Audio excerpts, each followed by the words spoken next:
Gild by Raven Kennedy, the first of the Plated Prisoners series.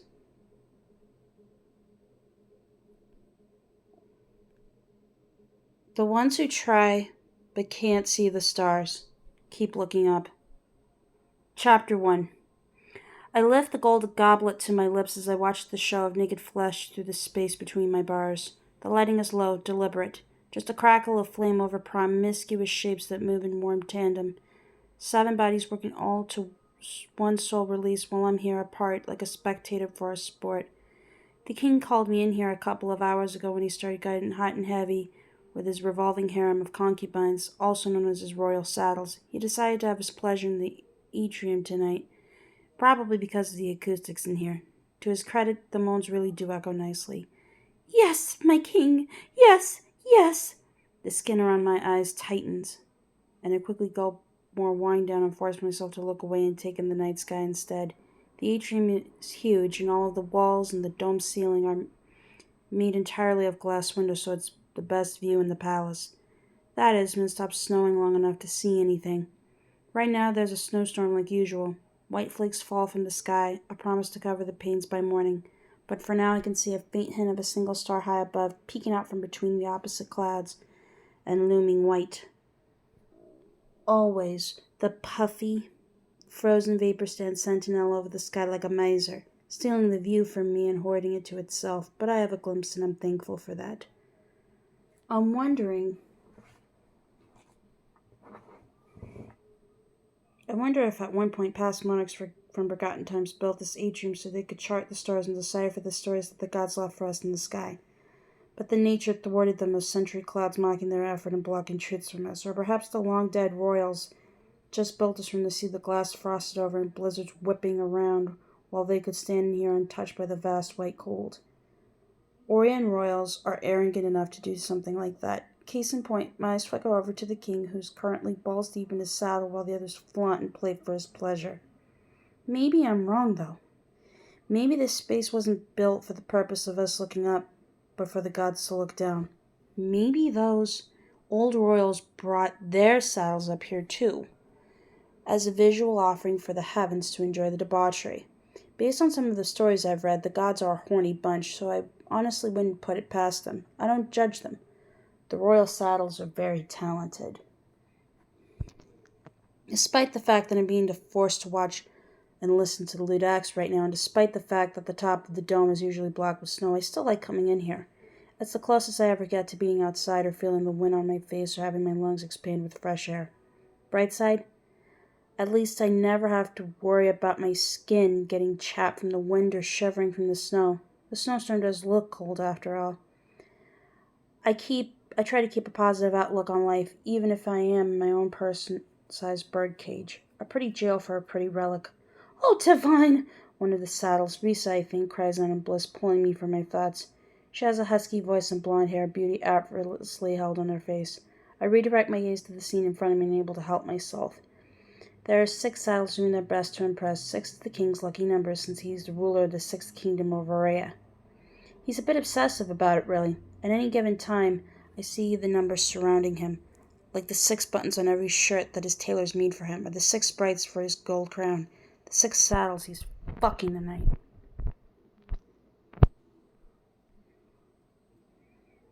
Right now, 5 women and 1 man are catering to his carnal needs. The servants brought up a bed so that he could be comfortable while he's getting his thrill.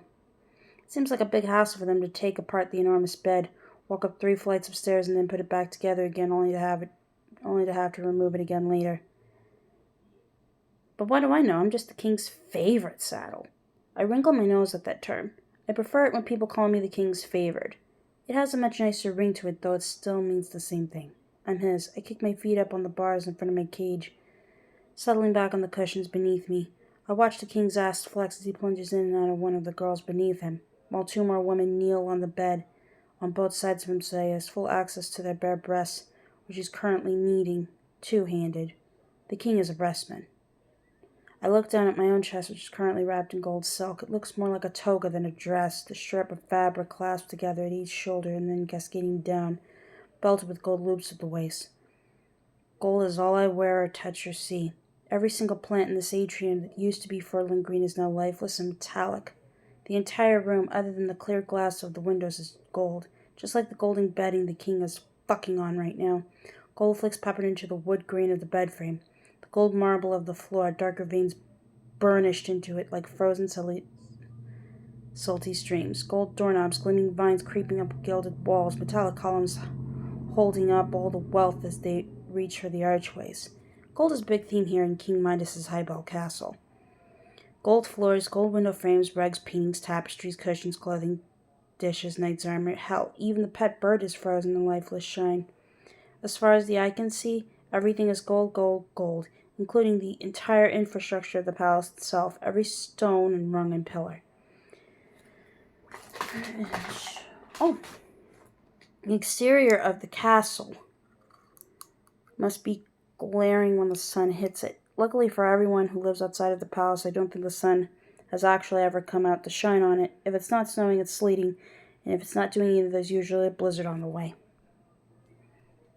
The bell here always tolls with a warning when there is a blizzard coming, warning people to stay indoors. And that enormous bell in the tower that sits at the highest point of the castle?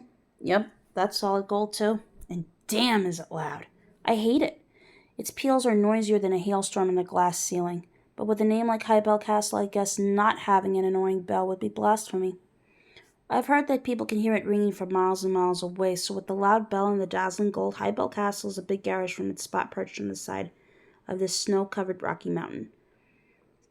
King Midas doesn't believe in subtlety. He flaunts his renowned power, and the people either bow in wonder or hunger in envy of it. I walk over to the edge of my cage to pour myself more wine, only to find that the pitcher is empty. I frown down on it as I try to ignore the squeals and male squunts going on behind me. A different saddle, Polly, is getting ridden by the king now. Her sex noise is grating on me like an inky tooth scraped over ice, while jealousy cringes inside my chest. I really wish I had more wine. Instead, I snatch up the grapes on my cheese and fruit platter and stuff them in my mouth. Maybe they'll ferment in my stomach, and I get a little quasi-drunk from it. A girl can hope.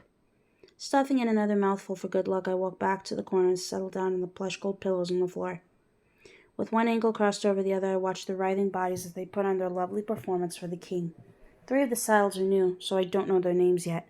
The new male is standing on the mattress, totally naked, and great divine he is pretty. His body is molded to perfection. I can see why the king chose him, because with those chiseled abs and effeminate face, he's very nice to look at. It's clear that when he isn't servicing Midas, he's working out to sculpt each and every muscle. Right now, he has his forearms braced on the top beam of the 4-poster bed frame, and the female saddle is perched on it like a squirrel on a branch, her legs spread wide as he eats her out. That balance and showmanship can't be ignored. The third newbie is on her knees in front of the male, sucking his length like a poison from a snake bite. And wow, she's really good at that. Now I know why she was chosen. I tilt my head, taking mental notes. You never know when something like this can come in handy. Your cunt is boring, Midas suddenly says, making Polly quickly get out from under him. He spanks the boob girl in front of him. You're up, I want your ass. Of course, my king, she purrs before spinning around and dropping onto her knees, her ass high in the air. He plunges into her with the slick juices of Polly still on his cock, and the woman gives off a moan. Baker, I mumble under my breath. No way, that felt good. Not that I would know firsthand. I've never been breached down there, thank divine. The sounds in the room intensify when a couple of the saddles orgasm, either faking it or real, and the king slumps harshly into his female before spilling his seed with a grunt. Hopefully he'll be well and truly done this time, because I'm tired and I'm out of wine.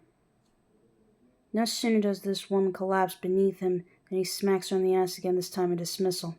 All of you can go back to the harem wing. I'm done with you for the night. His words interrupt the rest of the saddles, cutting short their own releases. The point is still rocking his erection, but none of them complain or pout or ignore his command. To do so would be pure stupidity. They all quickly disentangle themselves from each other and walk out naked in a single file line, some thighs still wet and sticky. It's been a long night. I wonder if the saddles will finish things off themselves in the harem wing. I don't know because I'm not allowed in there, so I don't know their dynamic when the king isn't around. I'm not allowed to go anywhere unless I'm in my cages or in the presence of the king. As his favorite, I'm kept locked away and safe, a pet to be protected and kept. I watch Midas carefully while he pulls on his golden robe and the last saddle walks out. Just the sight of him standing there, barely dressed and satisfied from his sensual pleasures, makes my stomach tighten. He's beautiful. He's not muscled because he has a very plush life, because he's naturally slim and broad-shouldered. Young for a ruling king, Midas is only in his 30s, the edge of youth still softening his face. He has tan skin despite the fact that all it ever does is snow and rain here, and his hair is blonde with reddish honey tones, the scarlet hue more pronounced in the candlelight. His eyes are a deep brown, and there's a presence about him, a charm. It's his charm that always gets me.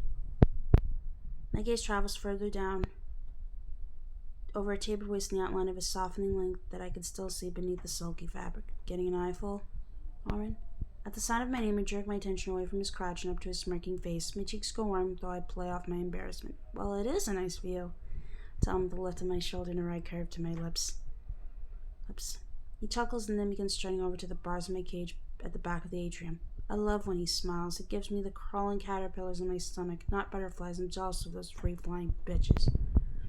His eyes run me over from my bare feet all the way to my chest. I'm careful not to move where I'm seated, even though I want to fidget under his scrutiny, my head tilted up in expectation. I've learned to stay still because that's what he likes. His gaze runs over my body in a slow stroke. You look good enough to eat tonight. I get to my feet fluidly until the fabric of my dress cascades down to skim over the tops of my toes, and then walk over to the bars in front of him. One hand curls around one of the delicate bars that separates us. You could let me out of this cage and have a taste. I'm careful to keep my tone playful and my expression sultry, though my gut burns with want. Let me out. Touch me. Want me. My king is a complicated man. I know he cares for me, but lately I've just been wanting more. I know that's my fault. I shouldn't want more. I should be happy with what I have, but I can't help it. I wish Midas would look at me the way I look at him. I wish his chest would beat with yearning as mine does. But even if he could never give me that, I wish he'd simply spend more time with me. I know that's a practical thing to want. He's a king, constantly being pulled in 1,000 directions. He has duties that I can't even fathom. The fact that I can get any attention at all should be something I celebrate. Which is why I bury the want, a shovelful of snow covering the craving with no weight to hide in my depths. I distract myself. I flounder. I fill up my hours with whatever I can. But no matter how many people I see every day, I still wake up lonely and go to sleep the same way. It's my fault. It's not Midas's fault, and it's pointless to pout about it. That would get me nowhere, and I live in a cage, so going nowhere is my expertise. Midas' smirk widens into a grin at my cheeky words.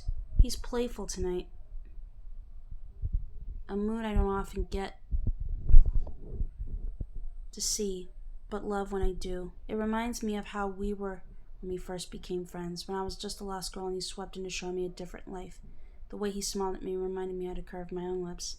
Midas takes another sweeping look over my figure, my skin warning and flattery at his pleased attention.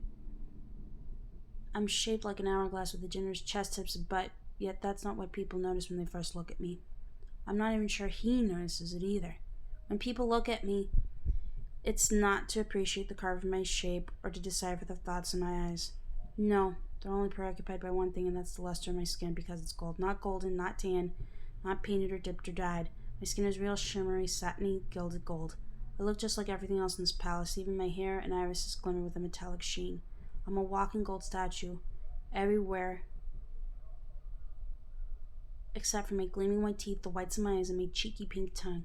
I'm an oddity, a commodity, a rumor. I'm the king's favorite. I'm his prized saddle, the one he gold touch and keeps in a cage at the tops of his castle, a body bearing the mark of his ownership and favoritism, the gilded pet. I'm the darling of King Midas, ruler of High Bel and the 6th kingdom of Aurea. People flock to see me just as much as they come to look upon his gleaming castle worth more than all the riches in the entire realm. I'm the golden-plated prisoner, but what a pretty prison it is.